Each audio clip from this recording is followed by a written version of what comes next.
Doctor stood before the observation window of Research Station Omega-7, his four eyes blinking in complete confusion. Behind the reinforced glass, a human female sat cross-legged on the floor of the containment cell. In her lap rested a thornback predator, one of the deadliest creatures in the known galaxy. The beast's razor-sharp spines lay flat against its body. Its massive jaws, capable of crushing starship hull plating, were open in what could only be described as contentment. The human was scratching behind its ear ridges.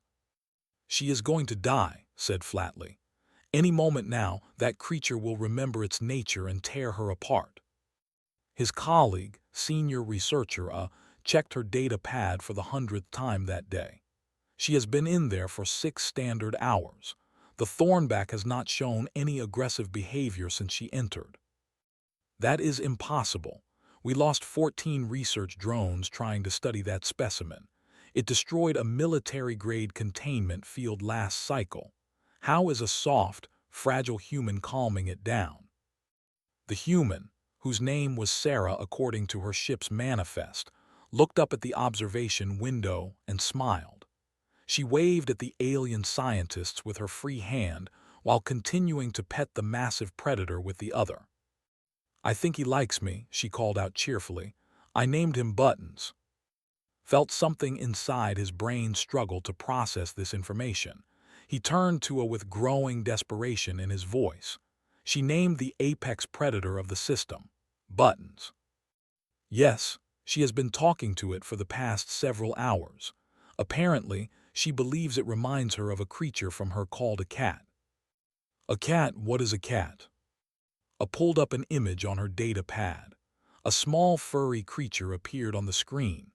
It had forward-facing eyes, retractable claws, and a predatory stance despite its diminutive size. Humans keep these as companions. They share their living spaces with them. They allow these predators to sleep in their beds. Stared at the image, then back at the thornback predator currently rolling onto its back so Sarah could rub its armored belly. There is no physical similarity whatsoever. I am aware, yet the human insists that the behavioral patterns are nearly identical. She claims that Buttons is simply a larger, more dangerous version of her pet at home. This incident had started 3 days ago when the human trading vessel crashed on the research station's planet after an engine malfunction. Sarah was the only survivor. When the rescue team found her, she had already befriended the local wildlife. She was surrounded by a pack of void stalkers, creatures that hunted by sensing fear and attacking anything that showed weakness. The void stalkers were following her around like obedient companions. The rescue team had been terrified. They had prepared weapons and emergency extraction protocols. Sarah had simply introduced her new friends and asked if anyone had snacks. "Do we have any more information on human bonding behaviors?" asked. I nodded and began reading from her compiled research. Humans have a documented history of bonding with nearly every creature on there. They have domesticated wolves, large predators with sharp teeth and hunting instincts. They ride on the backs of massive herbivores called horses. They keep venomous snakes as pets. They swim with sharks. Sharks, apex ocean predators with rows of replaceable teeth. Humans find them fascinating and actively seek them out for recreational purposes.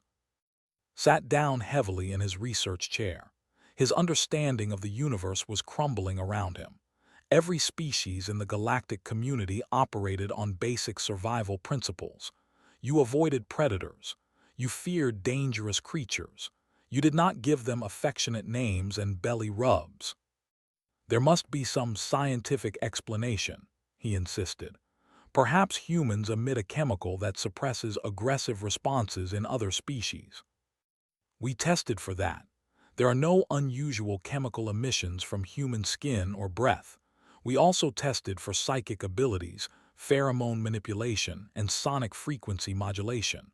All tests came back negative." "Then how do they do it?" I hesitated before answering. "Our current leading theory is that humans simply do not understand that they should be afraid.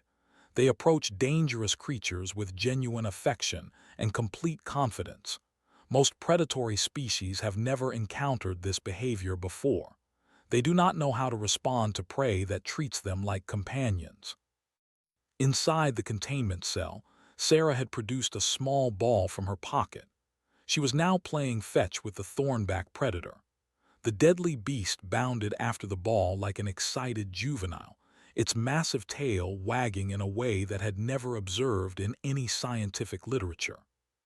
"This cannot be happening," he muttered. The research station's communication system activated with an urgent message. A deep voice filled the laboratory. "Doctor, we have a situation in Biology Lab 7. "What kind of situation?" "The human has escaped from observation and has somehow entered the breeding chamber." His heart stopped. The breeding chamber contained the most dangerous organisms in the station. They were acid-blooded parasitic creatures that killed everything they encountered. The chamber was supposed to be sealed with the highest security protocols available. "How did she get inside?" he demanded. "She said she heard crying and wanted to help. She apparently climbed through the ventilation system and ran through the station corridors. When they reached Biology Lab 7, they found a crowd of researchers gathered around the observation window. No one was speaking. They were all staring in complete silence. Pushed through the crowd and looked through the window. His jaw dropped open in disbelief. Sarah sat in the middle of the breeding chamber surrounded by larvae. The tiny creatures, each capable of killing a full-grown warrior, were crawling over her arms and shoulders. She was cooing at them softly and making gentle clicking sounds with her tongue. "Who's a scary little baby?" she said in a high-pitched voice. "You are, yes, you are, such a fierce little monster." One of the larvae curled up in her palm and appeared to fall asleep. Its siblings gathered around her, their aggressive chittering reduced to soft purring sounds that no researcher had ever heard before. "She is going to be implanted," someone whispered. "The larvae will inject embryos into her chest cavity." But the larvae showed no interest in attacking. They seemed genuinely content to rest against the warm human and receive her attention. "I think they're just lonely," Sarah explained through the chamber's communication system.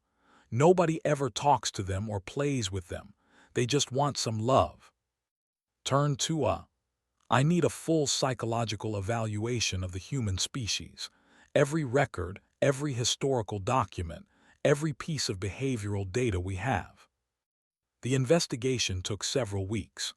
During that time, Sarah befriended 3 more dangerous species on the station, taught the thornback predator to roll over on command, and somehow convinced the queen to let researchers approach without being dissolved by acid.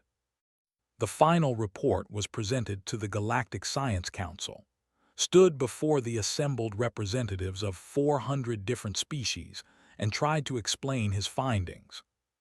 "Humans," he began, "are the most socially adaptable species we have ever encountered. They do not simply tolerate other creatures. They actively seek emotional connections with them. This behavior appears to be hardwired into their evolutionary development." He displayed images on the main screen. Photos of humans cuddling with various Earth creatures filled the display. Dogs, cats, horses, elephants, birds, reptiles, and even insects. On there, humans have domesticated hundreds of species. They form emotional attachments to creatures that could easily harm them. They grieve when these companions die. They consider animals to be members of their family units. A delegate from the collective raised a tentacle. "But why? What possible evolutionary advantage does bonding with predators provide?" Had struggled with this question for weeks. The answer he had found was both simple and terrifying. Humans evolved on a death world. Their planet is filled with dangerous predators, toxic plants, extreme weather, and environmental hazards. Instead of hiding from these threats, humans adapted by making allies. They turned wolves into loyal protectors. They trained horses to carry them across vast distances. They developed relationships with creatures that would normally hunt them. He paused to let this information sink in. In simple terms, humans survive by making friends with everything that could kill them. It is their primary survival strategy, and it appears to work on virtually every species they encounter, regardless of that species' natural aggression levels. The council chamber erupted in concerned murmurs. Species that prided themselves on their predatory nature suddenly felt vulnerable. If humans could calm a thornback predator with belly rubs, what else were they capable of? Back on Research Station Omega-7, Sarah was preparing to return to human space. Her ship had been repaired and she had been cleared to leave. But she had one final request. "I want to take Buttons with me," she announced. Stared at her. "You want to take the thornback predator? He'll be lonely without me. And I promised I'd show him my cats back home. I think they'll be best friends." That creature has killed dozens of trained researchers. It destroyed military equipment with its bare claws. It is not a pet.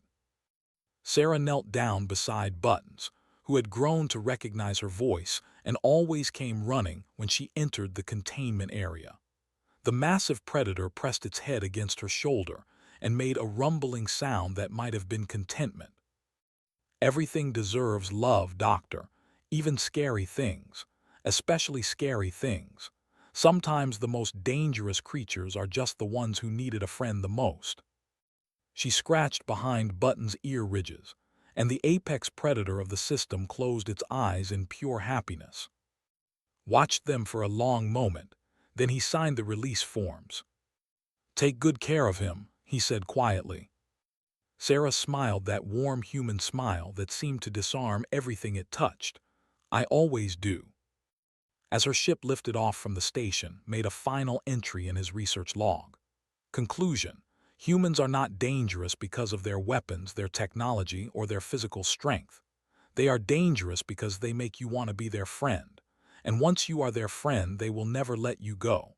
They will protect you, care for you, and give you a ridiculous name like Buttons. And somehow, against all logic and reason, you will find yourself grateful for it. He closed the log and looked out the observation window at the departing ship.